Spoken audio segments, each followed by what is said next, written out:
This is WGR Rochester, and the Sports Bar with Gene Battaglia is on now. 2 hours of excellence in sports talk. We welcome you to the Sports Bar. The sun is out from the High Fall Studios in downtown Rochester. We're ready to talk some Bills. We've got some Mavericks notes, talk a little baseball as well. A lot of NFL to get to. A full show here lined up for you today. We're on 95.7 FM. We're on AM 950, streaming for free inside the Odyssey app. We're on YouTube and Twitch. Special hello to our viewers there, and thank you for listening right now on any of those platforms. And if you'd like to interact, well, we're on all social media, but the way we're looking at things during the show, X account, at WGR Rochester, if you want to get a quick one-liner out. If you're at work, you just can't hang on hold if you want to call, but certainly if you want to let her rip, give us a call on the Good Smoke Barbecue and Pub Wingman line at 585-866-4326. Award-winning barbecue from Good Smoke Barbecue and Pub, 135 West Commercial Street, East Rochester, goodsmokebbq.com. And award-winning, so award-winning, they're putting on their own festival, by the way. That's going to be coming up September the 19th and 20th, where I'm going to be a judge. They have real judges. I don't want to say celebrity judge because that comes off as, having a big head or something like that. But they asked me if I'd come down, and certainly, yeah, that's going to be all for a great cause. We'll tell you more about that as we get closer. Today, just the one guest. We have PJ Glasser, our betting expert, where a couple things I want to quiz PJ on. Because we've talked about the SEC, we've talked about the Big Ten, we've talked about the ACC. Now let's just put them all in a blender. Oh, the Big 12 as well. Who does he like? Who is going to not just make the playoff, but who does he like from a betting standpoint right now in terms of the college football playoff? Because guess what? This time next week, we're in the middle. We're talking week 0. There's one Thursday night game. I can't remember what it is, but by the time we get to Saturday, yeah, you'll have North Carolina playing TCU in Dublin, and you will just get just a little bit of real football in your lives. So we'll talk to PJ Glasser coming up. Lots to get to here. Francesco chopping up the audio as always, filling in for Dan DeLorean. And today, Tim Schneider coming in with his Browns hat. I think you purposely chose your gear here. Browns hat just to antagonize me and everybody else. Although, look, it's not like we... The Browns don't matter, and no, everybody knows it. Well, I know. That's true. And I've tried to convert you to another team that won't cause you so much pain, but you choose pain. That's it's a different kind of pain as a Bills fan. It's way easier for me to sit here in August and be like, hey, 3-14, I'm cool with it, rather than 14-3 in another heartbreak in a playoff game. That's one way to look at it. I'm not of the opinion that we should walk around with low standards. Because if you walk around with low standards, then, well, just set your standards low or expectations low, and then you'll never be disappointed. I'm sorry. I like to aim high. And maybe that's the Met fan coming out in me that we're always, No, it's the Bills fan. We've talked about this for as long as we've known each other. The T-shirt, though. The T-shirt, I told you yesterday, I've got just the shirt for you. So when we're talking about this mess, and the reason you don't hear enough about it in sports talk, what's going on with the Lakers, and now the speculation with the Dodgers, is because, well, people that report on sports report on the games, and they talk to agents. They're not into high finance. If the feds are involved, okay, well, let's get somebody, a news reporter, or the idea that this whole thing that the Laker owner was involved in, Dodger owner, might just be a shell game with his insurance companies and just building it up, and that you have this federal investigation. Baseball should be panicked over this. Panicked. Because you could say, well, he'll sell the Dodgers. What's the big deal? What's the big deal? You have $1 billion you got to pay out until 2040 or whatever that is. Deferred contracts. Yeah, the Dodgers, if they get sold, they'll be not at street value. They'll be pennies on the dollar. Unless somebody comes through and anyhow. Again, maybe that's why, because but I made the comment to Tim yesterday to bring it back to your T-shirt. Hey, we're just making things up. Money's not real. But I'm telling you, this has a whiff Enron. Just making up as we go along and just fraud and whatever.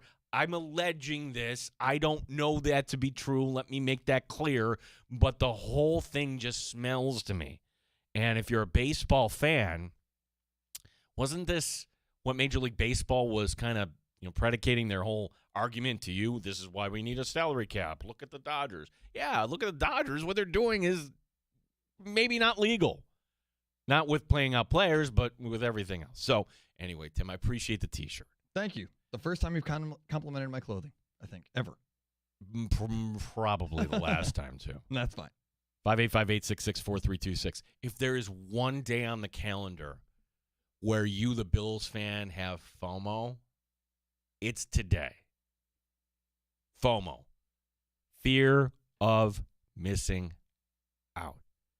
Because, yeah, we have Joe Brady sound. He did his once a week, he did the bare minimum talking to reporters prior to practice. And do we really have updates on timelines with Connor McGovern and everybody else? No. But we have this practice today. And that's the fear of missing out, is that when the Bills are practicing at Fisher, hey, you can actually, the fan, go there and watch. This was closed to fans today in Cleveland. And, man, probably good on their part, because it might be embarrassing that, hey, if tickets actually got out for this small practice, that there might be more Bills fans than Browns fans at the Browns team facility. You had two 11-on-11s going on simultaneously. Sal Capaccio captured one image of, hey, it's Allens to Hawes for a touchdown. Nice play. And then, hey, what's going on over here? And it looks like a Hancock pick six, something along those lines, but we're not really sure because you got two things going on at once. So a lot coming at you. According to Chris DePasso and others, everybody got through injury-free, so that's first and foremost on the docket. You did have one nice play from the Browns. Oh, it was Deshaun Watson to KC Concepcion. KC Concepcion, Rochester's finest.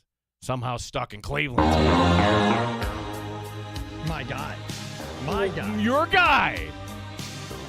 KC. Hey, that's somebody that KC, I hope it works out for you. I'm really sad that you ended up there. You deserve better. Again, Tim's not even getting upset. You're just saying, yeah, I agree. I mean, it's crazy because they've drafted great, but there's no results because they don't have a quarterback. Oh, well, yeah. And they traded the best player in defensive football history. And it was from what I could read, it was a spotty day for Deshaun Watson. Now, that play, that looked exquisite, like hitting Concepcion, splitting the safeties. He's built for size and speed. Yeah, that's what you would want. But then there's other things like, not so good. Josh Allen looks spot on today, which is it's notable. Why is it notable? Okay, well, not practicing today. Khalil Shakir, Keon Coleman we knew about. Skylar Bell we sort of knew about. Dante Pettis. Dude, that's 4 wide receivers for the Buffalo Bills, not on the field. Yeah, and I don't know to what extent they used DJ Moore today. Again, a little FOMO here is this is just wrapping out now. No Ty Johnson. What did he throw to? He threw to the tight ends, Josh Allen did. There is one play when you get home tonight, or maybe you're listening from the office. And again, these are our beat guys, right? Ryan Talbot's out there. Matt Perino's out there. Sal Capaccio's out there. They're doing what you and I would do. Okay, I'm here. I'm allowed to film. Let me hold up my cell phone. So this isn't professionally done video. It's just reporters allowed to videotape this on their phone. So you're not zoomed in. This isn't professional quality, which this leads it to this whole mysterious kind of element today. And you could tell that, wait a second, there's Josh Allen. Okay, takes the snap, backing up to his own 40. Boop! Hits a wide open Kincaid at the opposing 25. Just on a dime. Bam. Perfect shot. I think we've seen enough from Josh Allen this August. Like, do we want to see him against the Browns this week? No. Do you need to see him against the Steelers 1 week from tonight? No. So Josh Allen, high marks for him today. To go back to the injuries, not practicing today. Ty Johnson, the 4 wide receivers, which, all right, Shakir? Because he didn't practice Tuesday. And when he didn't practice Tuesday, you're wondering, all right, is that Veterans Day arrest? That's what McDermott always called it. Well, they didn't need to tell you. This kind of points me into the, all right, there's something here. But, again, I don't know what. McGovern, we knew, was week to week. Ed Oliver, once again, sitting this out. So he wasn't around on Tuesday. C.J. Gardner-Johnson already knew about. And Jalen Kilgore, who we talked about yesterday with Dr. Charlie Schumann. If Kilgore is wearing a sleeve, all right, it's not anything to be alarmed about, but it's something you just want to point out here. So a lot of things happening at the Bills practice today. And we did have Joe Brady talking earlier. So thanks to Francesco for this. Joe Brady saying nothing about injuries. I'm firmly about my guys and protecting my guys, protecting the team, and I'm learning them. So it's not me just trying to hide information or anything like that. It's just more there's so many different variables that everything that comes with, a person's hamstring or a groin or an ankle or a toe, and everybody's a little different. Yeah, that's absolutely true. Now, I'm going to be curious to see if, Joe Brady gets defensive when that Wednesday, what will be the date? September 9th, when he's going to have to address the media, and he will have an injury report to answer to. And, are we going to go full-on Belichick mode? By the way, for the hay call I got yesterday, it's still under my skin a little bit. I'm not hating on Joe Brady. I'm just pointing out that, all right, you're going Belichick mode with us on preseason injuries? It's interesting. You could give us a little something, I would think. Brady talking, this is before what his expectation for the practice was going to be today. You get to go against defense that you haven't seen in a non-game-like atmosphere, and in practice you seem to take more risks. The defense will take more risks too. So to get those live bullets and to see something, get your checks, understand how guys are moving, it's really awesome. And of course, you, the Bills fan, recognize that's not Joe Brady. That sounds like Josh Allen. Indeed, that was Josh Allen. Brady then talking about whether, all right, Saturday, are we actually gonna see starters in Cleveland this Saturday? Here's Joe Brady. I'm not going to make any decisions until I see how this practice kind of goes, and I believe our guys are going to be in the right mindset and get after. And that's not to say it's all about the production. It's not like, hey, if we don't score a certain amount of touchdowns, but it's more about the style that which we play, the mindset, the personality. That's what I'm way more concerned with. Yeah, so you can say, all right, he and Monken got together, and if Brady say, hey, I don't want to play ones, Todd Monken, do you want to play ones? Knock yourself out. Go right ahead. By the way, it was twos. It was Jordan Hancock. Mary Kay Cabot has that up that had the interception of Deshaun Watson. So Hancock saying, nope, I'm still here. Don't get my spot away which that is an interesting battle, right? And we should feel something for this. That are we weeks away from Damar Hamlin not being on the Buffalo Bills? It's a tough call. Personally, if it's up to me, I keep Hamlin, and I think Geno Stone for his time. Unless there's a caveat to this, that C.J. Gardner-Johnson, maybe he had a little setback, and he won't be ready. Well, then you would want the veteran in there. That's another thing, too. Hey, tell us more about C.J. Gardner-Johnson. He came back soon. Was there a setback? I don't know. Do not know. So this will all clear up by the time we get to week one. It's just we're just hungry for all Bills news and notes today. There was another signing which we okay, this is interesting. So Greg Gaines, a player that was signed to the 90-man roster here. Sometimes you get guys that are coming in midway through camp who actually make the team. Take, for example, Jimmy Charlo wasn't there from the get-go, and the Bills brought him in, and he made the practice squad last year. Well, Greg Gaines is not trying to make the practice squad. He's a player that was with the Rams on their Super Bowl team last 3 years in Tampa. You look at him, it's like, oh gosh, this guy looks like a smaller version of Kyle Williams. You think, okay, 6'1", that's a tall guy. No, not on the defensive line. It's not 6'1", 312. This guy looks short and stocky. Does he have a chance to knock out Dwayne Carter for the backup nose tackle position to Deion Walker? Joe Brady, trying to get some insight from Joe Brady on this issue. We need to compete in every position, every room that we have. Look, I thought Dwayne took a huge step last week coming back, and just the mental component of coming back from an Achilles and playing in the game with that and the emotions that come with it. But I don't think bringing Gaines in here is an indictment on him, more so us just continuing to create a competitive room and having a veteran presence in there. And I think that's what Bean always does a great job is, look, we're always seeing what else is out there. And look, I've been around Gaines for 2 days, and he's kind of like a no-nonsense guy. So we thought there'd be a ramp-up period. He's like, no, let's go practice. I'll be ready to go and keep it moving. Yeah, you have to do that. Like if Gaines are like, no, I can't go, coach. Okay, then what are you here for? Like you're coming in because you've been keeping yourself in condition for any of these players that are just looking for an opportunity. There's also a different element here, and it's interesting that there were a few snaps that people pointed out.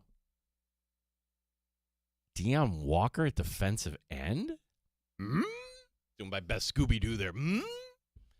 Well, you didn't have Ed Oliver today, and if there's an opportunity where you might want to experiment, this is the time to do it, right?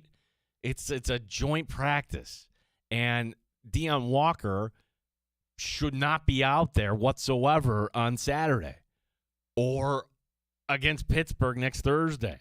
So in terms of Deion Walker trying something new against an opponent that is not dressed with a Buffalo Bills logo on the side of his helmet, a different team, this was the last day to do something like that. And for Deion Walker, I think the cliche, the sky's the limit here. Like, he is that good. We talked to Matt Perino on Tuesday. Perino is high. What you're seeing out of Deion Walker, maybe the Bills finally have that difference maker that they've been hoping for on the defensive side of the ball all these years. So we'll get more news and notes to kind of trickle out because players are just, Josh Allen just wrapped up with the media just as we were coming on the air. So good hustle by Francesco to grab that. And as we learn more from reporters as they're talking to players afterward, we'll pass that along to you. 585-866-4326 is the number to call. One note before we get to the NHL note, we should mention that the Amerks made a move today. Philip Samuelson, new assistant coach for the Amerks. He joined Scott Mosier, both men working under Mike Leone. It's going to be a different look for the Amerks this year, for sure. Tons of new personnel, new starting goaltender. Really, the only thing that's going to be a constant here is Mike Leone, right? Everything else, I don't know who's going to be on this team. Samuelson is the son of Ulf Samuelson, which, my gosh, that makes me feel old. I remember watching Ulf Samuelson as a kid. Philip was a second-round pick of the Penguins in 2009. Now, if you're thinking, what does this guy know? He's saying that wrong. No, he doesn't. He's from Sweden, Philip Samuelson, but he does not go by Philippe. We double-checked. It's Philip Samuelson. So that's the new assistant coach for the Rochester Americans, and we're checking pronunciations after all. After what we went back with Hansta Helenius last year. There's like hearing Dunleavy like, oh, he doesn't know how to say that. No, he knew how to say that. We were saying it all wrong. So Philip Samuelson, welcome to the Flower City. NHL, well, you knew this was going to happen, right? Because they do it in baseball. They do it in the NBA on, Christmas or whatever. And we've seen it in the NFL with, not the City Connects. What do they call it? Whatever it is. Well, it's not Nike. It's Fanatics. Fanatics is going to be producing a hometown remix for all 32 NHL teams. So home, away, alternate.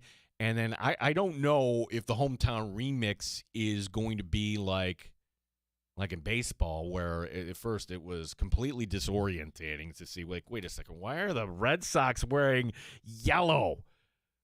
Why are the Mets wearing purple? No, I don't do drugs. What am I doing here watching this? Are we going to get that in hockey where we're not? I hope not. I hope that when you – because at least with baseball, you have a thing called the home stadium. Fenway Park, you can recognize whoever's on the field, right? And your brain can kind of click in, oh, okay, that's actually the Red Sox playing the Yankees. They just were wearing these alternates. Hockey, you don't know. Every ice surface looks the same.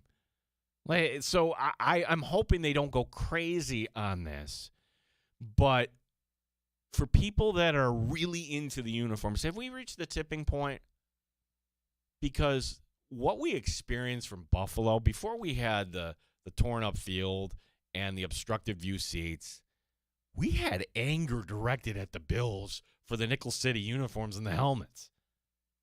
Like, I hadn't experienced that before. It was like, oh, you're cramming this down our throat. We're not asking for this. Are we getting to that point in sports where, all right, you're asking us now to purchase another jersey? If you're really into the team, you're really into the team. If you're a collector, you're a collector. But I'm just wondering, just based on what we saw from Buffalo, because I don't know, the Nickel City, it's gray. They're not gross.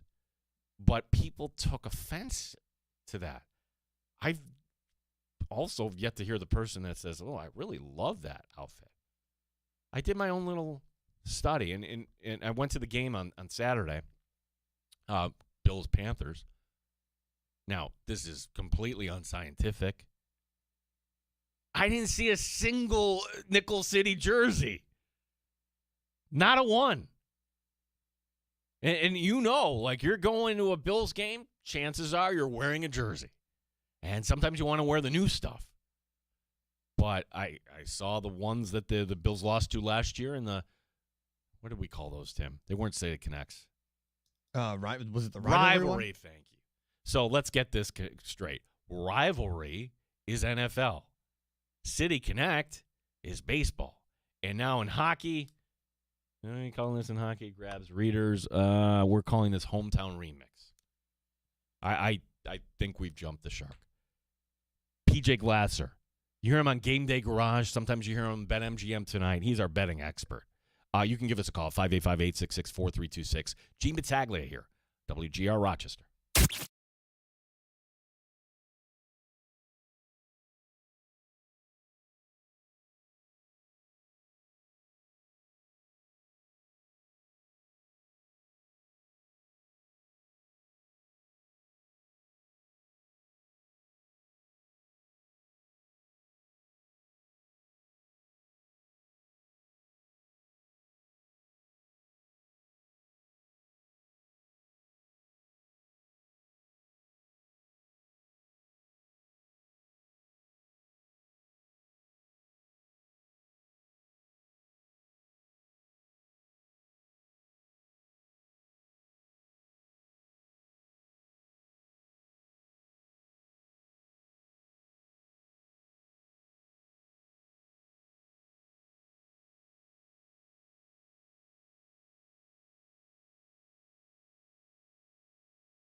WGR Rochester. WGR Rochester Sports Update. The joint practice between the Bills and Browns has just wrapped up. Now, 4 wide receivers for the Bills did not go today. We knew about Keon Coleman, also not out there.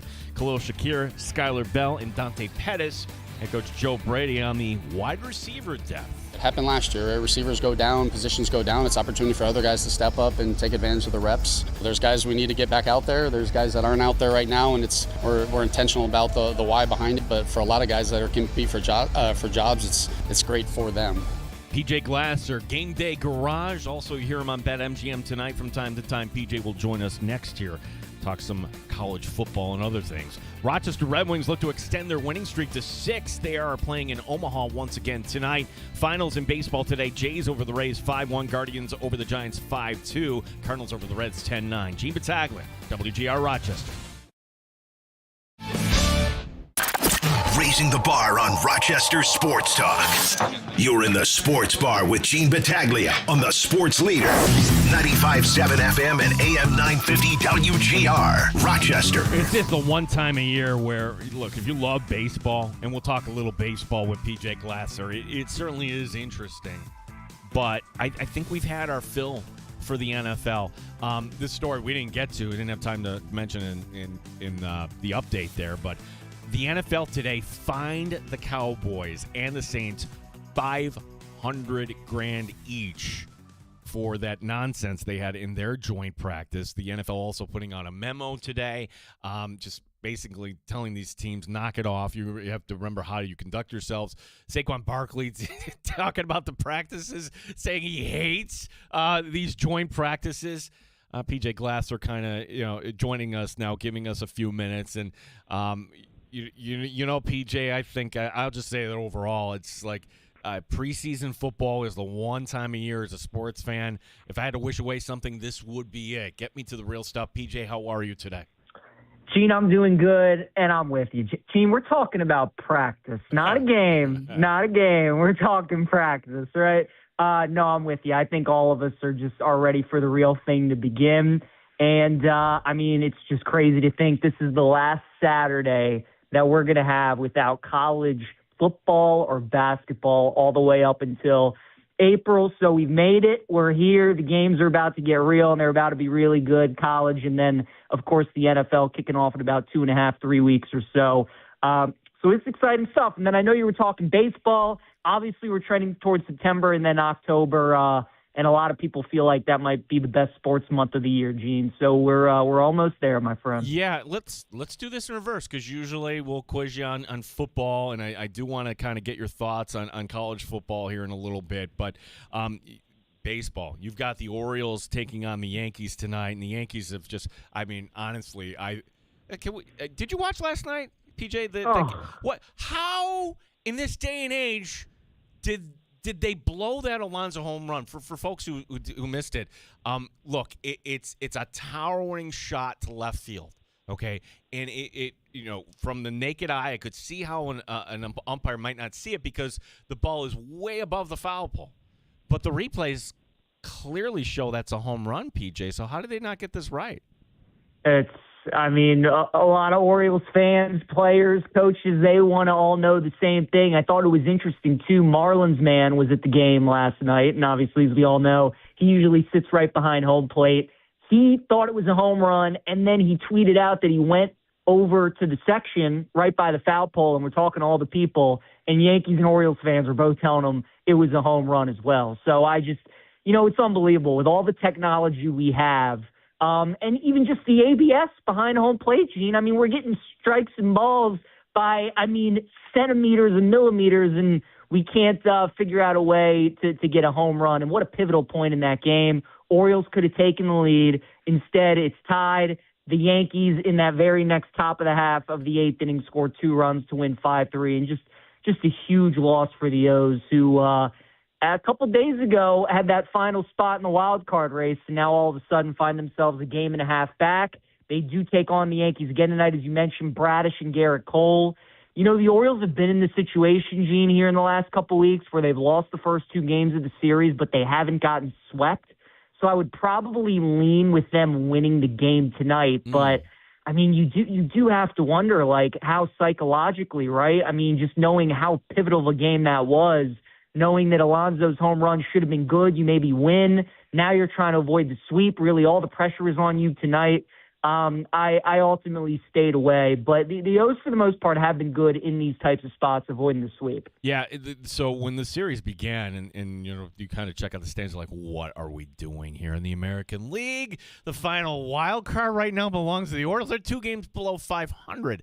And PJ, I remember watching the All-Star game, and there's John Smoltz, and he's talking about the Tigers. He's like, the Tigers, they're going to get back into this thing or something like that. I'm like, come on, John, you don't know what you're talking about. No, I was wrong on that.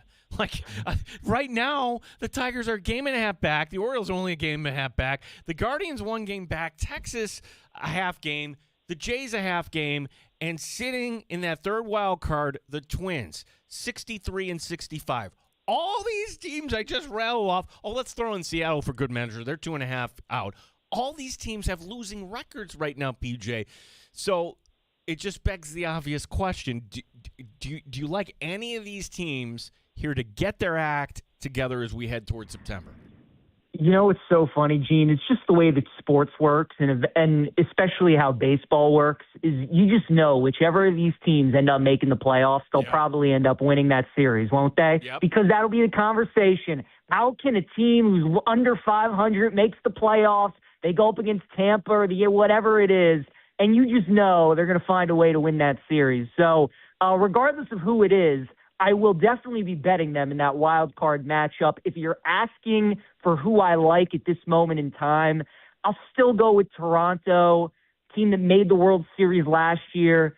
Cease has been so good. They got, they traded away Gausman, but they brought in Soriano. They have you Savage there as well. I just think of all these teams, too, like I trust their lineup the most as well. So I think because of some of the guys they have at the top of that rotation, the playoff pedigree that they showed last year, I just think they're probably the team that I would feel the most confident in. I know a lot of people are still clinging to Seattle, Gene. They're the worst offense in baseball. Every team in MLB has scored at least 500 runs this season except Seattle. The pitching's amazing, but you keep waiting for the offense to show up, and it just never does. I can't get there with them. So, good luck trying to figure out who that final team is going to be. But if I had to give you a pick, I'd go with the Jays. Yeah, well, and to kind of play this out here, the top 2 teams get the bye, right? So right now, that would be the Rays and the Chicago White Sox. Somebody's got to win the West.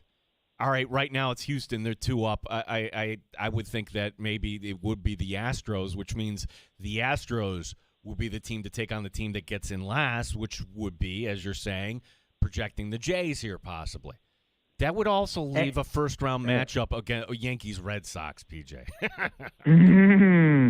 That's the good stuff right there, Gino. That's you almost wish that would be a 7-game series instead of a 3-game series. But, that would be a good one, getting those 2 teams. And, the National League is very similar, where the Dodgers won the World Series being the 3 last year, but they played Cincinnati in the wild card, and they got them as the 6.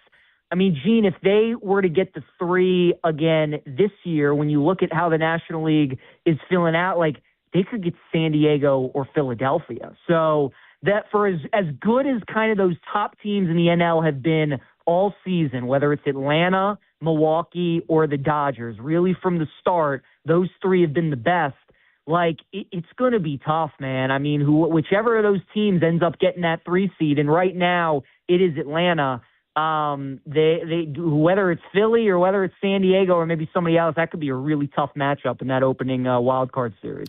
So, PJ, this probably is before your time. And the analogy here is a little off when I present this, but the Mets big league team, and then all of a sudden Bernie Madoff got caught a lot of people, including Mets ownership, and the Mets just kind of got dragged to the ground for, I don't know, better part of a decade, right? It's like, well, what do you make of what's going on right now with Mark Walter and the Dodgers? Because if you went back last week, I remember having this conversation with you. I'm like, well, It's the Dodgers. I just think they're bored. Last year, they weren't one of the top two teams. It didn't seem to phase them. They cut through everybody just fine. Are they bored, or is it just a human nature thing where that team isn't performing because everybody in that locker room knows, oh, boy, there might be something that people are alleging there might be something illegal there. The feds are knocking. What do you make of the whole Dodgers situation right now? It's an interesting one. I don't think kind of what's going on behind the scenes is really affecting them too much. I mean, again, these guys have won the past 2 World Series. You got a ton of veterans in that locker room. They know each other well, and I think it's the grind of the 162. Again, when you're a team like that, where your sole focus is just winning a World Series, you don't care how you get to the postseason. You just want to get there and as healthy as you can. Throughout a long season like this, there are going to be ebbs and flows. And obviously they took a little, they had that losing streak there at the beginning of August, but they're starting to play much better. It helps playing against the Rockies where they swept them. They get Pittsburgh this weekend, so they should probably win that series as well. But the Mark Walters stuff is interesting, Gene. From kind of what I've been reading, I really think there's a shot that he's probably going to end up having to sell. Again, if you're the owner of the Dodgers, you're one of the richest people in the world. But I don't know if he's going to have all this money to pay the people that he's necessarily going to have to, from what the reports are. So with the impending lockout and now this situation to add to it, it's going to be really interesting to see how it plays out. PJ, this time next week, assuming you're available, we'll be quizzing you on Week 0 games. Now, I plant my flag that college football should start on Week 0. Own the calendar, get us excited, and then have an extra bye. What harm would that be for some of these programs? But before we get to North Carolina and TCU and USC, I just want to kind of pick your brain here one last time, because we've talked about all the power conferences here, right? And if you put them all in a blender and you're looking this through the prism of, hey, who has good odds here to make the postseason, the playoff, and maybe who would you say, that's a little too chalky, avoid that a little bit. Your thoughts here as we're trying to project the playoff bracket here from a betting angle. PJ, who do you like? I like Penn State this year, Gene, and their prices, it's dropping. It wasn't like plus 460. Now it's starting to drop towards like 380, 360. But, Penn State avoids the big three in the Big Ten this year. No Indiana, no Oregon, no Ohio State. They don't play anybody in the non-conference. I still think Matt Campbell's a good coach. Rocco Beck comes over from Iowa State to be his quarterback. And I initially didn't think I would be invested in Penn State because last year was looking like it was going to be their year. I mean, they were the preseason favorite or one of the favorites. The schedule looked favorable. It felt like all the things were coming together for them to win it last year.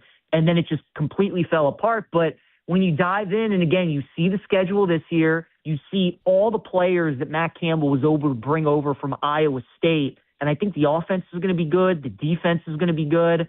I like the fact he got DeAnton Lynn to come be his defensive coordinator from USC. I think what he did 2 years with the Trojans, taking over for Alex Grinch, was really impressive.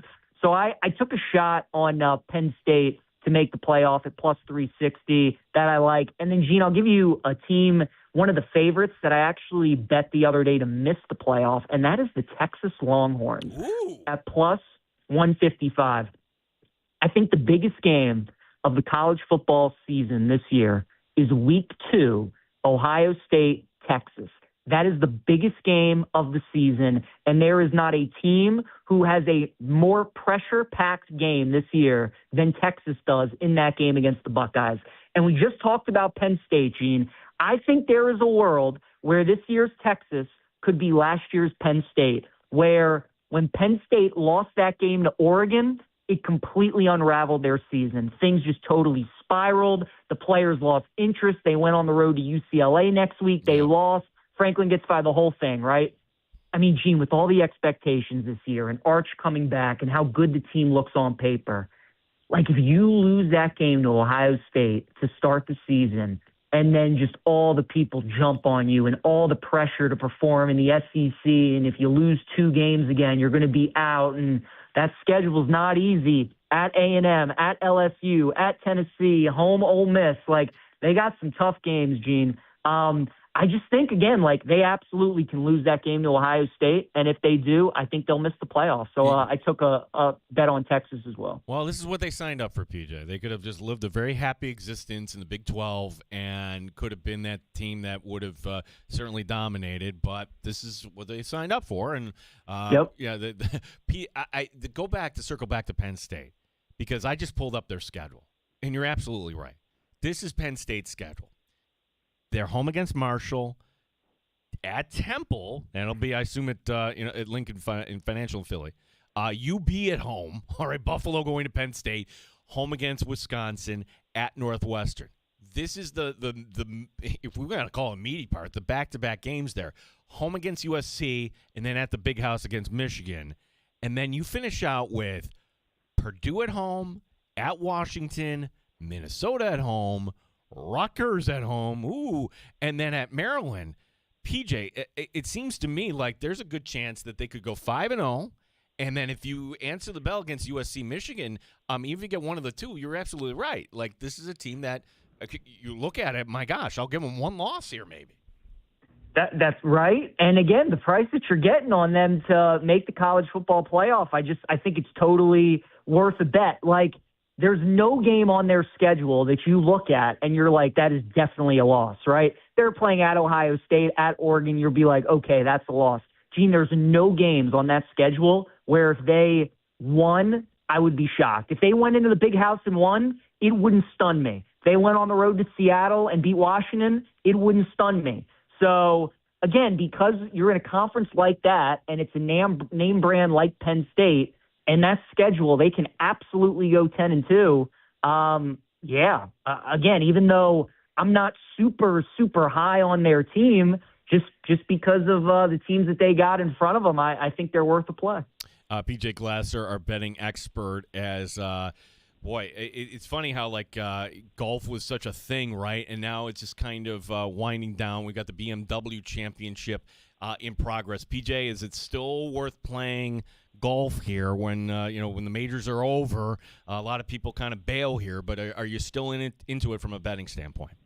I definitely am, Gene, because there are only 50 golfers in the field this week. There will only be 30 in the field next week. So you can really get some solid prices on guys to finish top 10 and top 20, and they play all 4 rounds. So, even if your guy gets off to a slow start, it's not like he has to make it all back on Friday just to make the cut. He can slowly kind of put together 3 under round, 4 under round, 3 under round, and then all of a sudden he goes T45 to T7 and he finishes inside the top 10. The 2 guys that I like this week, one of them is off to a terrific start. The other one, not so much.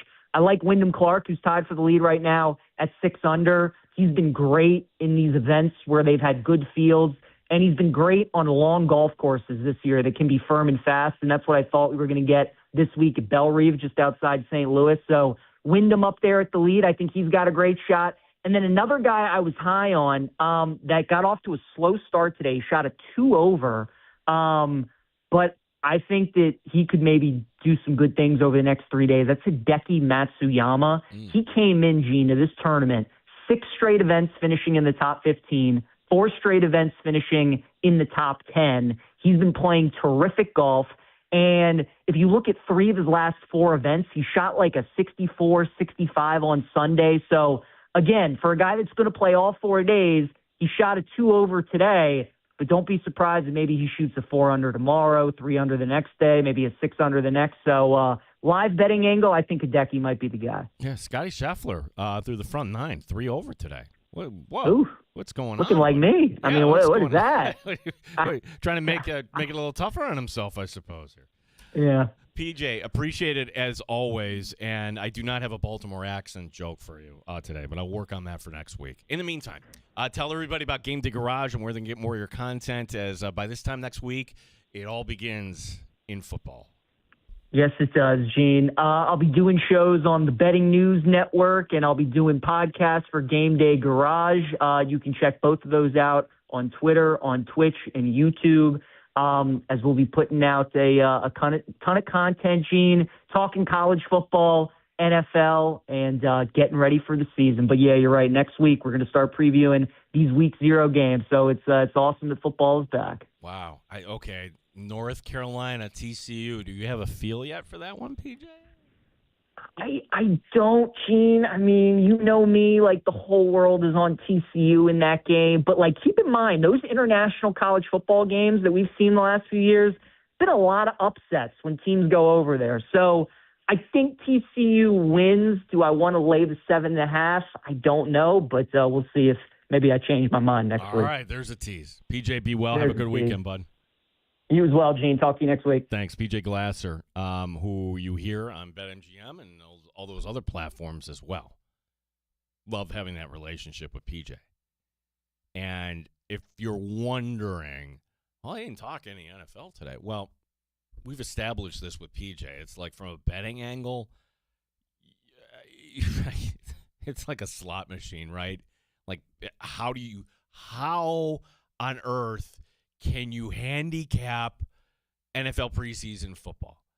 And maybe you pick some spots, and now you look back in retrospect, learn to talk, Gene. Now that you look back, the Bills in their home debut last week with Josh Allen and starters playing, yeah, that should have jumped right out at us. Do I have a feel for Bills and Browns this week? Nope, because I don't know how Kyle Allen will do. And if I'm predicting storylines on Monday, well, let's say it doesn't go well. Well, then that'll be an easy conversation to have, and we'll pull up the free agent quarterback list or look around the league and say who might get cut. And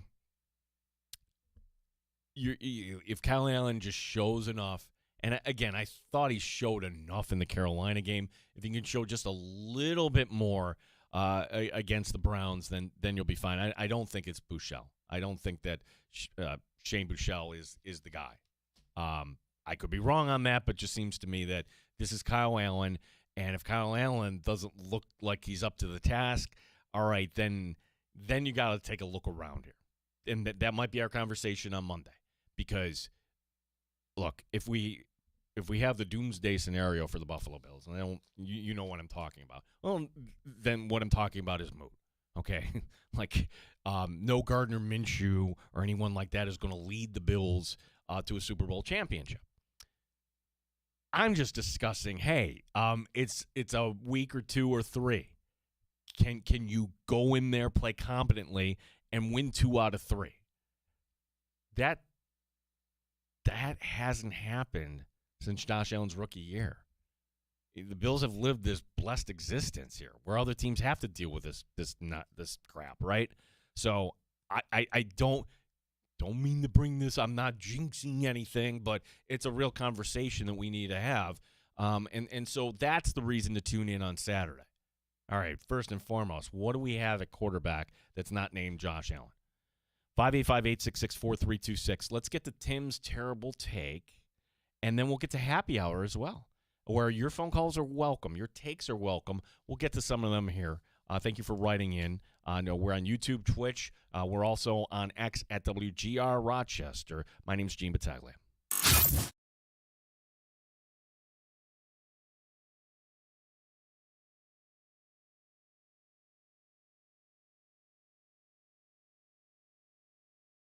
Notice a rattle in your ducts or a rise in your heating and cooling bills? Well, if you do, give Belknap a ring. With 0% financing, the cost of upgrading to a high-efficiency dual-fuel heating system is a breeze. Learn more at belknapheating.com. That's belknapheating.com. Go green, save energy and money with Belknap. Schedule a free estimate on your new installation. Give Belknap a ring at 716-688-1728. For more comfort and less ka-ching, give Belknap a ring. The new Yamaha Wave Runners are at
WROCAM, WBEE HD2, and W239BF Rochester. The sports leader, 95.7 FM and AM 950 WGR Rochester. An Odyssey Sports Station, WGR Rochester. Sports Update. A little pushing and shoving today, but nothing like what we saw in other places. No fights today between the Bills and Browns. 4 wide receivers for the Bills did not go today. Keon Coleman we knew about, Khalil Shakir, Skylar Bell, and Dante Pettis. Hey, Coach Joe Bradham, why he's mum on injuries? I'm firmly about my guys and protecting my guys, protecting the team, and I'm learning them. So it's not me just trying to hide information or anything like that. It's just more there's so many different variables that everything that comes with, a person's hamstring or a groin or an ankle or a toe, and everybody's a little different. Rochester Red Wings, they are hot. They're looking to extend their winning streak to 6 tonight, once again playing in Omaha. On the Major League scoreboard, we've got finals where the Cardinals over the Reds 10-9. Yankees tonight taking on the Orioles. Gene Battaglia, the sports leader, WGR Rochester.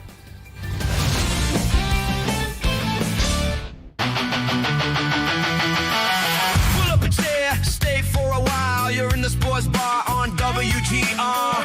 Grab a drink, hang your coat, get sports talk.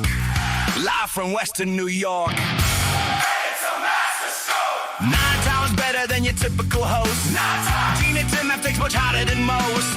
No one cares when you're out. Sabres, Bills, Americans, Red Wings, and Nighthawks. Sports bar for Rochester Sports Talk. Hour number 2. You found us. The sun is out here in the High Falls Studios in downtown Rochester. My name is Gene Battaglia. 585-866-4326. That is our phone number. You can hit us up on X at WGR Rochester. You can hit us up on YouTube and Twitch. We'll get to your comments here in a second. We'll get to the Bills notes, and we'll recap as best we can from a day where it feels like, boy, feels like the Bills might have been playing overseas, right? No fans, closed to the public and the reporters that were there. It's just kind of, grainy footage, if you will, from a cell phone. But it seems like everything kind of checked out okay today for Buffalo. A couple interesting notes, which we'll get to on the Bills here in just a little bit. First, since we're the Rochester show, let's get a little love here because the Rochester Red Wings, after they fell short, right, in that first half, and all they had to do on the final day was win. And they didn't.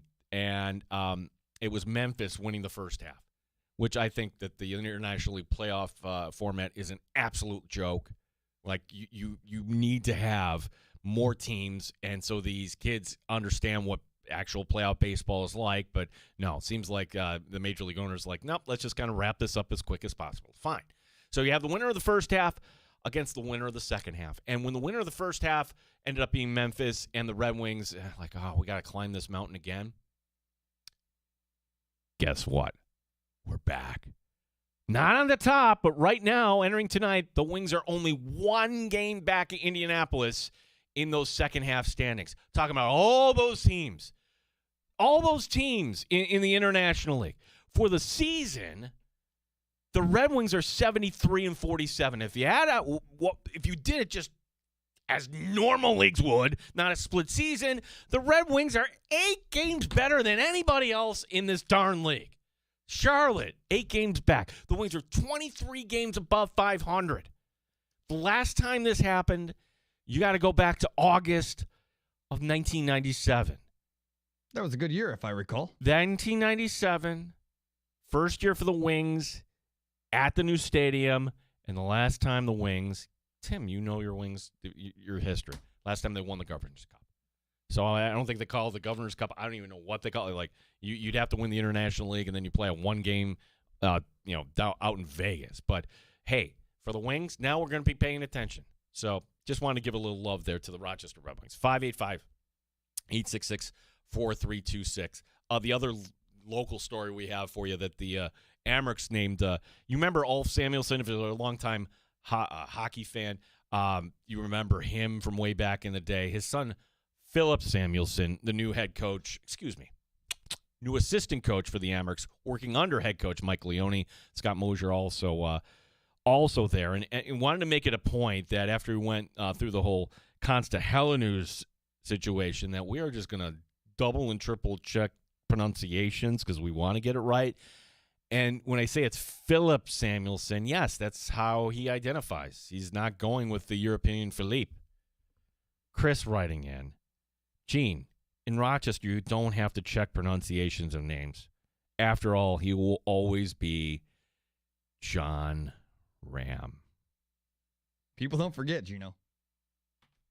Dude, you and everybody else couldn't pull me aside and just say, it's John Ram, Gene. Why do you say John Ram? Because you live in Rochester? Is that why I was saying all those years? And every so often, oh, man, one of those lib players. Oh, I don't know what's going to happen to John Ram. John Ram is his name. Thank you, Chris, for writing. That is a comment on the YouTube and Twitch section.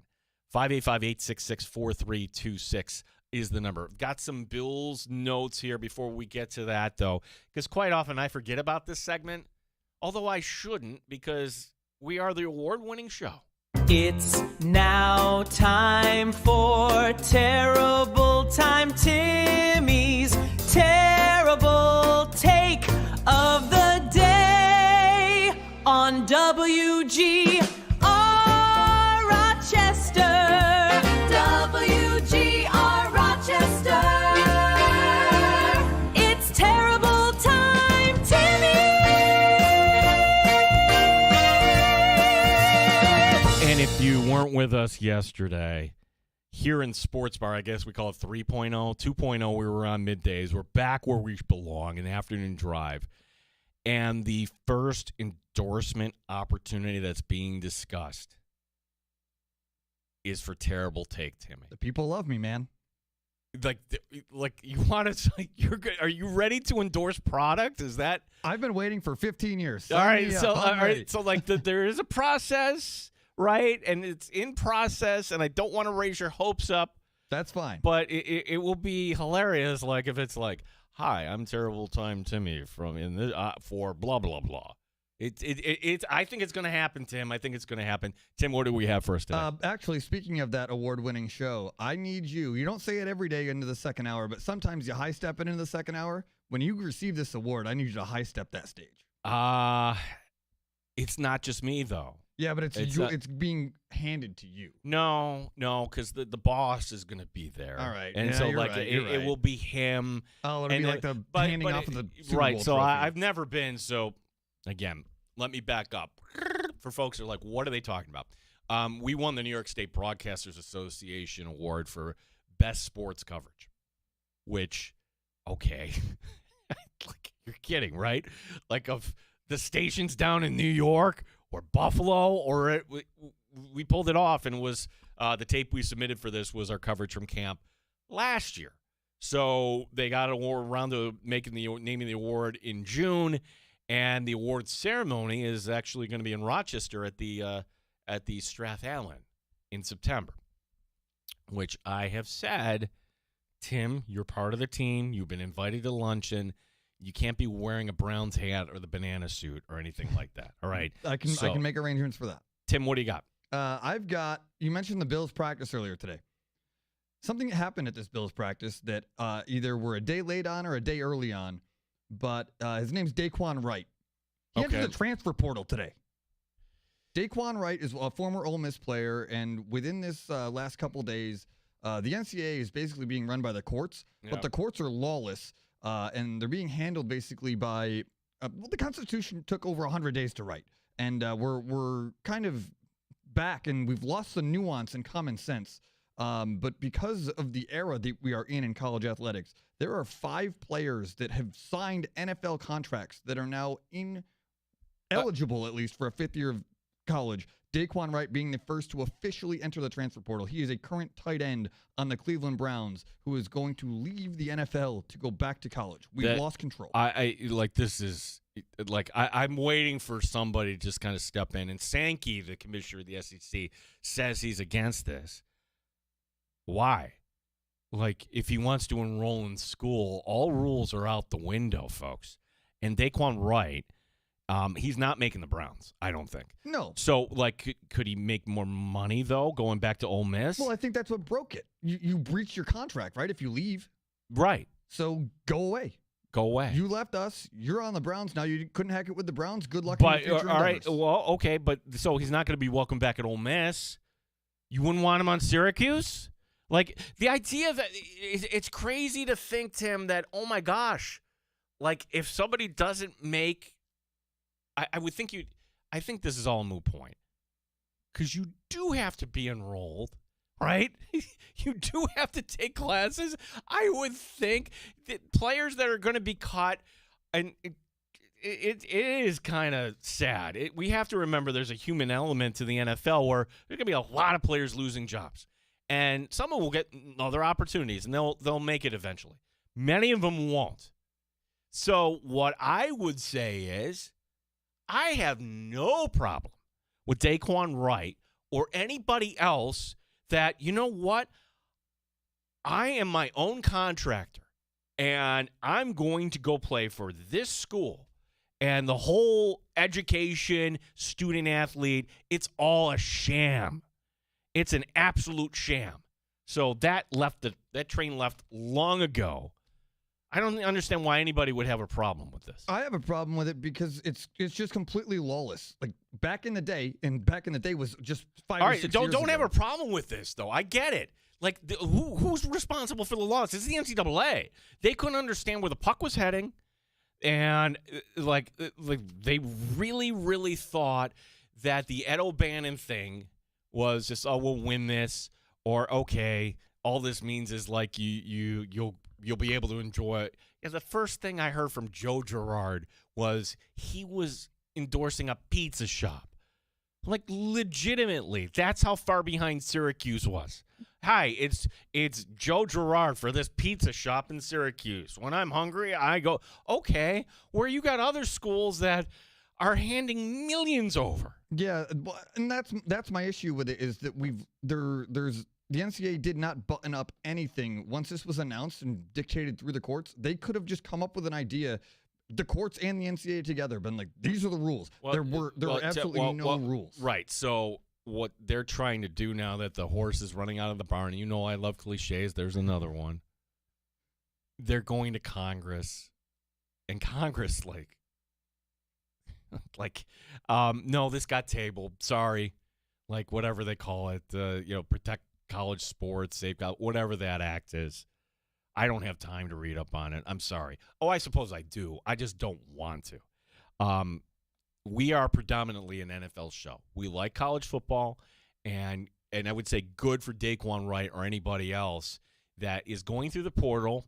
And if Daquan Wright, who, by the way, played 2 years at Virginia Tech and then took a check and then went over to Ole Miss, if he can get a check from, okay, maybe it's not the SEC where they say you're not welcome here, but he can play football somewhere else and make more money doing that as being opposed. That's the real issue here, too. Where can he make more money?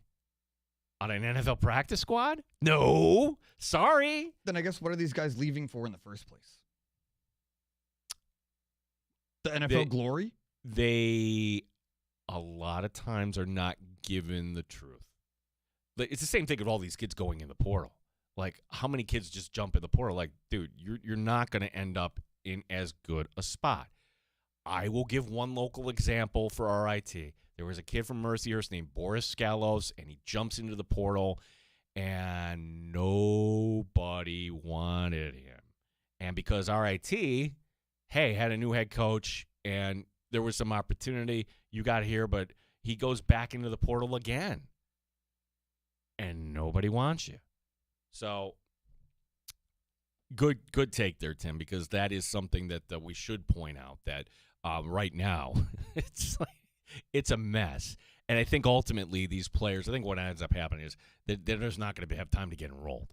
How could okay, but I say that some school will bend over backwards. They did it in basketball last year. I can't remember the school, Baylor or Louisville. They had a guy who was playing in the G League. In the G League. I'm back in school. I'm back in school. I don't understand how it works, but it doesn't work, so fix it, please. Bill's notes from today. Deion Walker played some at defensive end. How about that? How about that? Okay, I think that's only because this is the last time you should see this budding superstar on the Bills' defensive line actually play against somebody that doesn't have a Bills helmet on their head. You shouldn't see Deion Walker out there against the Browns on Saturday. You should not see him 1 week from tonight when the Bills wrap up the preseason against the Steelers. So if you want to experiment, today was the last day to do that. I have no problem with that. So there is one area, though, I think we might be a little thin because of Deion Walker. He can't take every snap. He just can't. And for Dwayne Carter, do we like what we've seen? He's coming off a major injury. The Bills signed a player, Greg Gaines. You look at him, and saying somebody at 6'1" is short. No, I think in real life that's not short. But a defensive tackle, oh my gosh, next to some of these other guys, he looks like a short little stocky guy who's going to, just get in there and plug things up. Head coach Joe Brady asked about this battle, Greg Gaines against Dwayne Carter. We need to compete in every position, every room that we have. Look, I thought Dwayne took a huge step last week coming back, and just the mental component of coming back from an Achilles and playing in the game with that and the emotions that come with it. But I don't think bringing Gaines in here is an indictment on him, more so us just continuing to create a competitive room and having a veteran presence in there. And I think that's what Bean always does a great job is, look, we're always seeing what else is out there. And look, I've been around Gain for 2 days, and he's kind of like a no-nonsense guy. So we thought there'd be a ramp-up period. He's like, no, let's go practice. I'll be ready to go and keep it moving. Well, the thing that's good about this is that it seems like they're not going to miscast Ed Oliver. Ed Oliver should not be playing that position. You want Ed Oliver in this new format to line up against a guard. And sure, you could do both and, just show his explosiveness. By the way, Ed Oliver wasn't out there again today. And because Joe Brady has full-on gone Belichick, and we played it for you in the sports update, why don't we play it again? Because Joe Brady making it clear he's got a reason why he's not giving you any context or updates on these injuries. I'm firmly about my guys and protecting my guys, protecting the team, and I'm learning them. So it's not me just trying to hide information or anything like that. It's just more so there's so many different variables that everything that comes with, a person's hamstring or a groin or an ankle or a toe, and everybody's a little different. Well, that's true. That's absolutely true. But okay, then what's going? Why is Tuesday we didn't see Khalil Shakir out there? Okay, he's not out there again today. Uh-oh. When did this come from? Ty Johnson, Khalil Shakir, Keon Coleman, Skylar Bell, Dante Pettis. Okay, those last four guys, 4 wide receivers. Connor McGovern. We talked about Al Oliver. C.J. Gardner-Johnson remaining out. See, that's another thing, too. I'd like to ask Joe Brady. Was there a setback? Why? Or are we just being protective of the veteran at this point? And Jalen Kilgore. So those are the players not practicing today. And if you're not practicing on the Thursday before a Saturday game, well, then good luck with that. What do the Bills do, by the way? If you think you're bored at camp, you're at somebody else's camp in a hotel room, they'll have a walkthrough tomorrow, okay? You're not having a full-on practice on Friday. They're going to be, bored.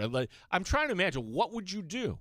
Would you set up a video game tournament? Just, have a Madden tournament? They're not playing Madden. They're playing, something else, like Grand Theft Auto. At Fisher, Deion Dawkins was doing a watermelon baby oil catching competition that I saw on the internet the other day. Maybe they're just goofing off. Maybe.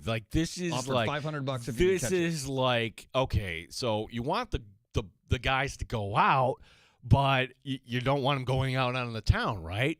I can't imagine, hey, Josh Allen, let's go check out the flats, guys. Hey, everybody who wants to go down. That's not happening. It's not happening. Are the Guardians home this weekend? Do they go check out a game together? The Guardians are home against the Giants now. I'm not sure who comes next. But all right. Well, I can look that up real quick, but I don't think, they're off to Colorado. Yeah, they're not right. The WNBA team doesn't start just they're still in process for being an expansion team. There's real. What do they walk through the Rock and Roll Hall of Fame? Do they go, hey, guys, you ever see the Christmas movie? Did you know that's actually down the street here? Let's go check it out, guys. Are we going to get any goofy photos like that tomorrow? There is downtime for this Bills team tomorrow.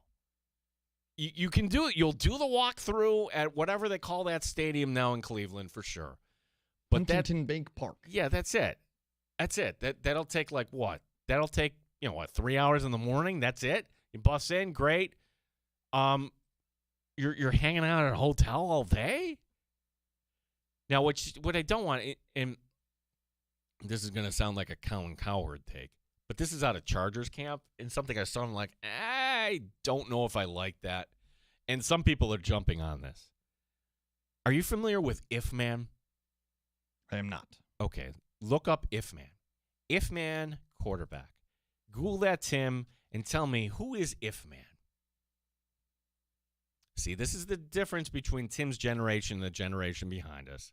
Justin Herbert, yes. apparently. Yep, Justin Herbert. This is what Gen Z has dubbed Justin Herbert, because if he had this and if he were healthy and if he were this, and there's a bunch of memes out there with, him, like, think of Superman pulling back, his shirt and you see the S.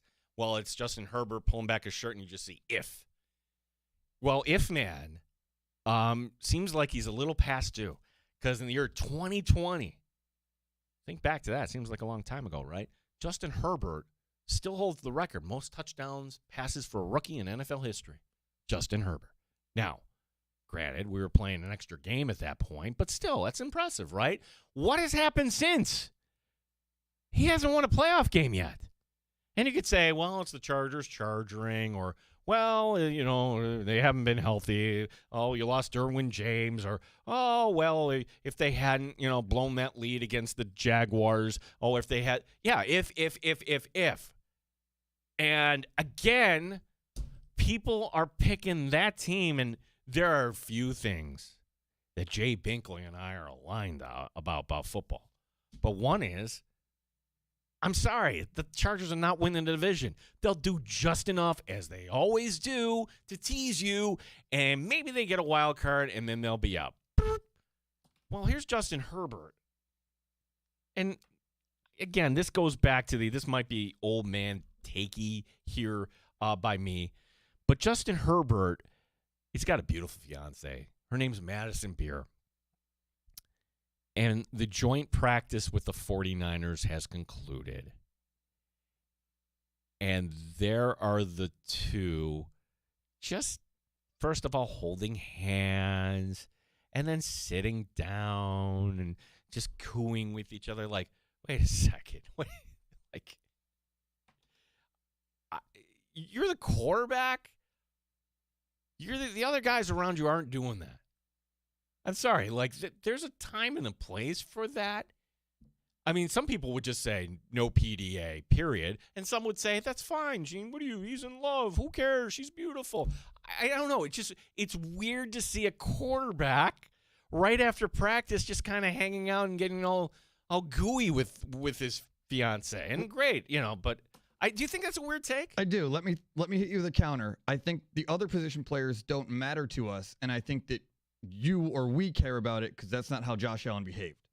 That's not how any quarterback behaves. What quarterback gets all gooey with their girlfriend in front of teammates? Okay. Well, hey Siri, are you Aaron Rodgers' girlfriend? Why, yes, I am. Wife, I'm sorry. Brittany with an I. I think I've been desensitized by all relationships based on the Kelsey and Swift and the Skeens and Livy Dunn. So it doesn't bother me at all. I just think it's different because it's not our quarterback. I don't think we'd care if that was the Buffalo Bills quarterback holding hands with, we just don't see it. So we have an opinion on it. Actually, Aaron Rodgers comes to town 1 week from tonight.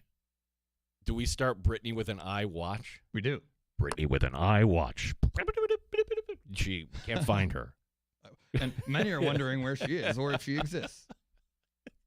Would it be worth, not that Aaron Rodgers will give any post-game press, me getting my credential revoked if I asked Aaron Rodgers, are you actually married to your phone? Yes. Let's see, because that would go viral. I would be on late night shows. Anybody who did that, would that be worth torching your sports reporting career to go viral for something like that? Let's try this. Let's keep yours. You find a way to get me one. I'll do it. Well, you see, unfortunately, the NFL does this. They do security stuff now, so we're too late on that. I know, but maybe we could sneak you in at some point. We can find a way to breach security. How is it that Aaron Rodgers isn't going out to a restaurant, and in this day and age of TMZ, some knucklehead, and I don't want to refer to you as a knucklehead, but somebody just going up there just saying, with their cell phone, "Hey, Aaron, where's your wife? Where's your wife? She really doesn't exist, does she?"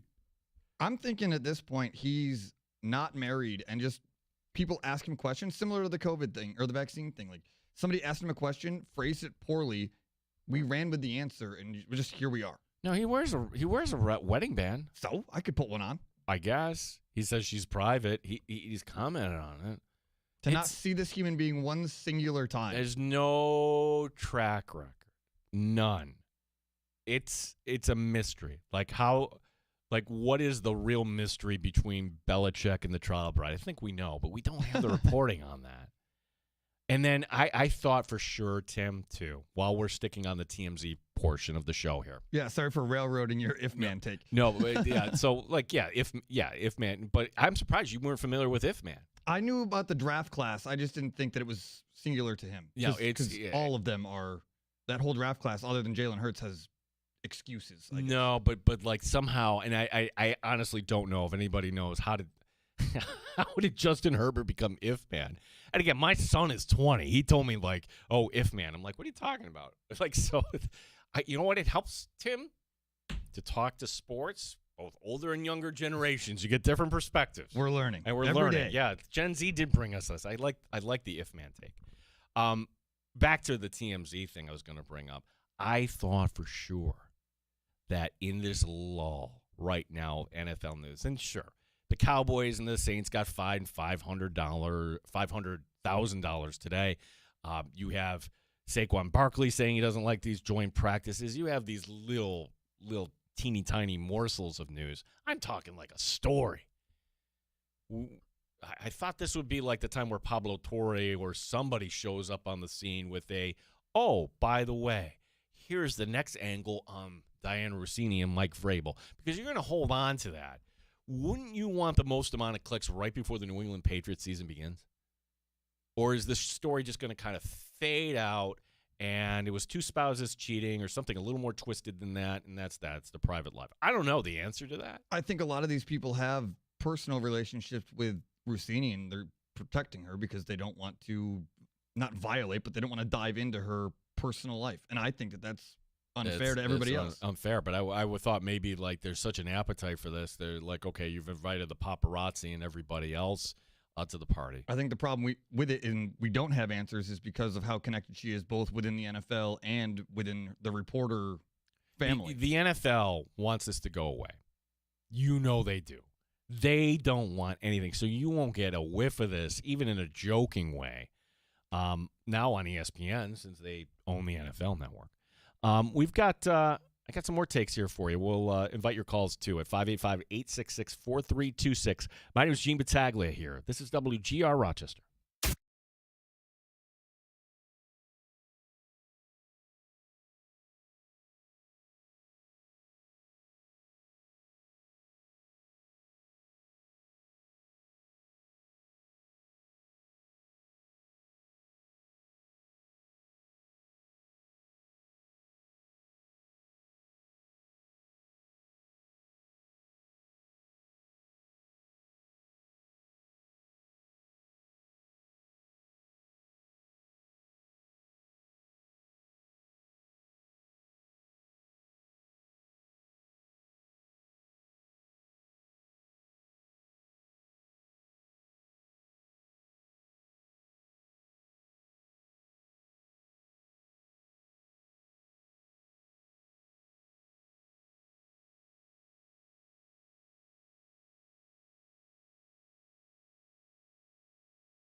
WGR Rochester Sports Update. Joint practice between the Bills and Browns went well today. Deion Walker working a little bit at the end position. 4 wide receivers for the Bills did not go today. Cam Coleman, Khalil Shakir, Skylar Bell, and Dante Pettis. Head coach Joe Brady on that wide receiver depth. It happened last year. Receivers go down, positions go down. It's opportunity for other guys to step up and take advantage. At Omaha. On the Major League Scoreboard, finals from this Thursday. You got the Cardinals over the Reds 10-9, Guardians over the Giants 5-2, Jays over the Rays 5-1, Brewers holding off Seattle 7-4, Braves shutting out the White Sox 2-0. Gene Battaglia, WGR Rochester. Top Shelf Sports Talk.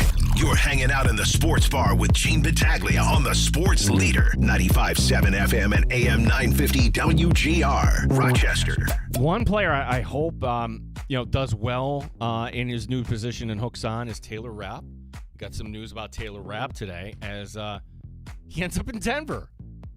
It's a little ironic, I suppose, right? After, you have Jim Leonard coming over from Denver, and I thought we would see a lot of players for the Denver Broncos making their way over to Buffalo, but it seems like the Bills just kind of focused on the draft, and so far so good. I get asked the question every so often, which of these rookies has been most impressive to you? And look, TJ Parker isn't the answer to me. It's Caleb Elam-Zor. And when he was healthy, Jalen Kilgore. As a 5th-round pick, Jalen Kilgore is on this team. Now, how much will he contribute?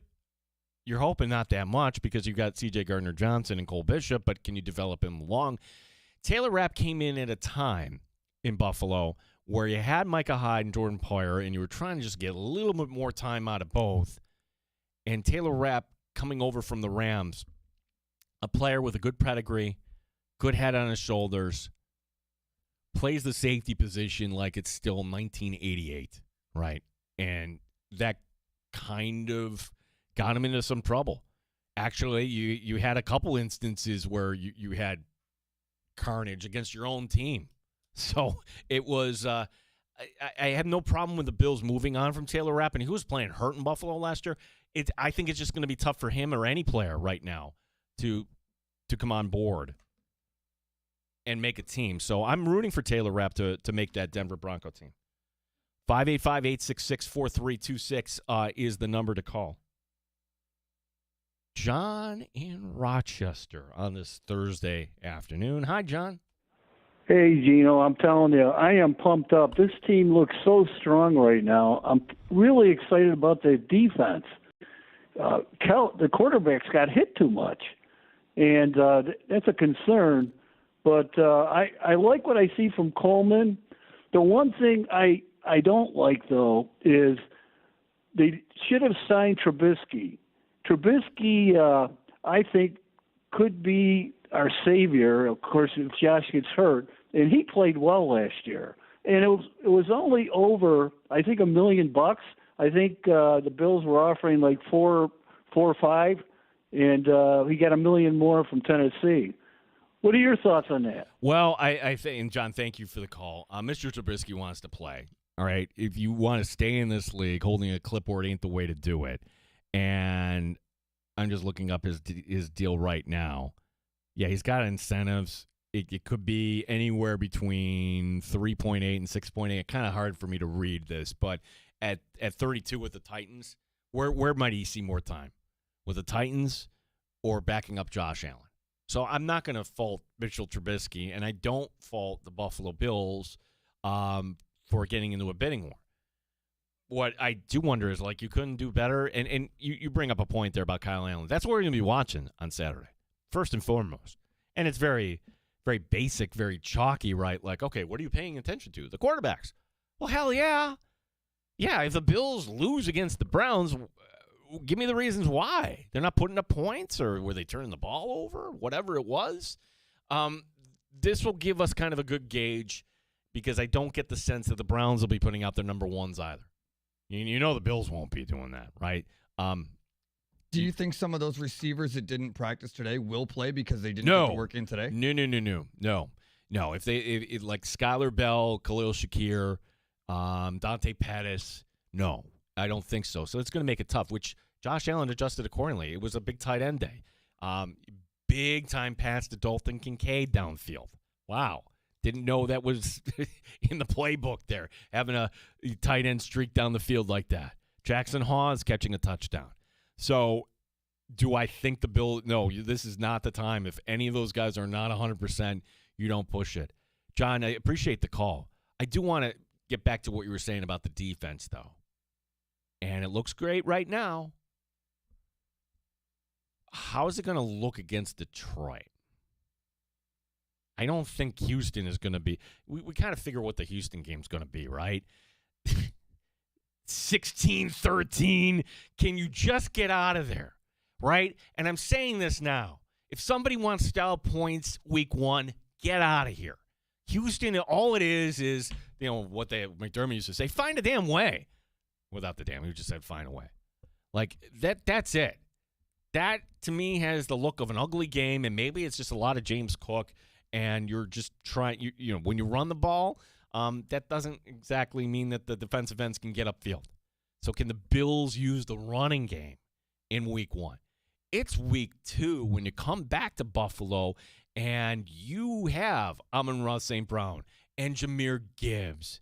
And maybe they don't have the tight end, Laporta. That seems to be a question mark for week 1, which with the game week 1, if that's in question, if the Thursday night game, I don't know if we see him actually.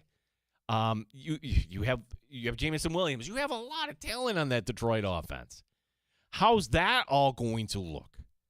The one thing that always holds me back from saying, Detroit, yeah, it's a Super Bowl team. It's not the head coach. It's the quarterback.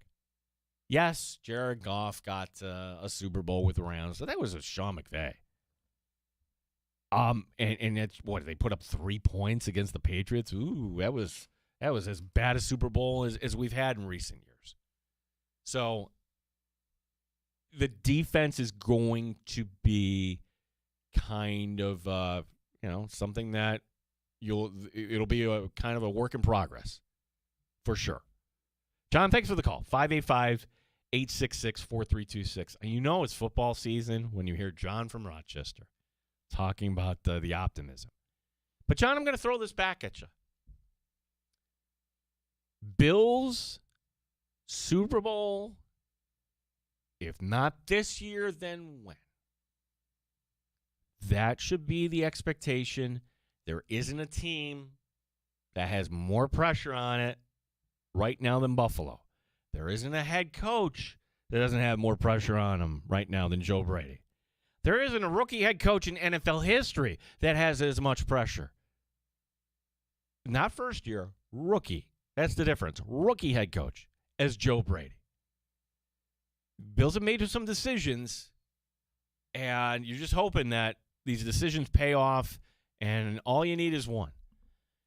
But if the answer ends up being 0, the Bills, this version of the Bills, will have surpassed the 4 straight non-Super Bowl championship team, Buffalo Bills, that lost 4 straight Super Bowls in terms of missed opportunities. In those 4 Super Bowls, trust me when I tell you, in only one game were they the better team going into it on paper. Everyone else, but you see why the Giants actually won in retrospect. Yeah. Last call is for you. 585-866-4326. My name is Gene Battaglia here, WGR Rochester.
Shelf Sports Talk.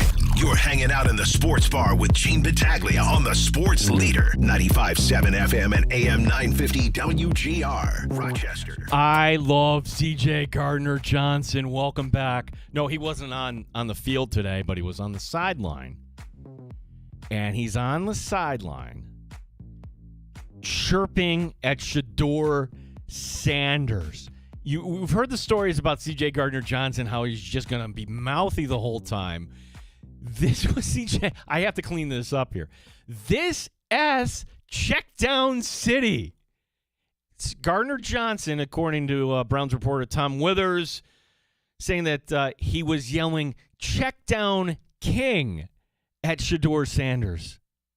Bill safety C.J. Gardner-Johnson not practicing, but taking all kinds of smack, talking all kinds of smack. Either he was yelling, "Check down King," in the direction of Sanders on the sideline. That is fantastic. Now, mind you, the Bills have a rule for their reporters that you cannot report on any chatter. This is what you sign, and, you don't want to lose your credential. Browns reporters don't care about that. Tim, do you take any offense as a Browns fan that C.J. Gardner-Johnson today called Shedeur Sanders Checkdown King? I should never and will never be offended by facts. So, no. C.J. Gardner-Johnson gets the win in this round, and the Browns lose yet again. So, this is way before your time, but the cool store in the malls when I was growing up was Chess King. Chess King was the place where you got all your clothes from if you were like a kid in the late 80s, early 90s. Like, if somebody, deep hole, but this, not Chess King, this is Checkdown King. Checkdown King, Shedeur Sanders. And now just reading through all these Browns, yeah, it's pretty apparent. Congratulations. You're back to the Deshaun Watson era. Deshaun Watson is going to be your week 1 starter. He's not going to, Watson won't play Saturday. I'd be surprised. It's going to be Shedeur. We get Shedeur Sanders against Kyle Allen. That's going to put asses in seats. Oh, wow. Wow. Remember on Monday, I'm like, yeah, should I go to, like how I'm giving myself kind of a dumb voice, should I go to Cleveland on Saturday? No. I'm wondering what the Bills are going to do for a day off, though. There's a lot of places. They go to the casino. Maybe. Yeah, it's a casino downtown Cleveland. They got to stay out of trouble, though. Yeah, I think they're just in the hotel holed up playing, whatever. Whatever video game they have. If you miss any of the show today, our good boy, like Francesco, he's got everything up for you wherever you get your audio from, whether that's Apple or certainly the Odyssey app as well. My name is Gene Battaglia. We'll be back tomorrow. We'll talk some Browns with Rochester native Spencer German tomorrow. Coming up next, it is BetMGM tonight. Have a good night, everyone.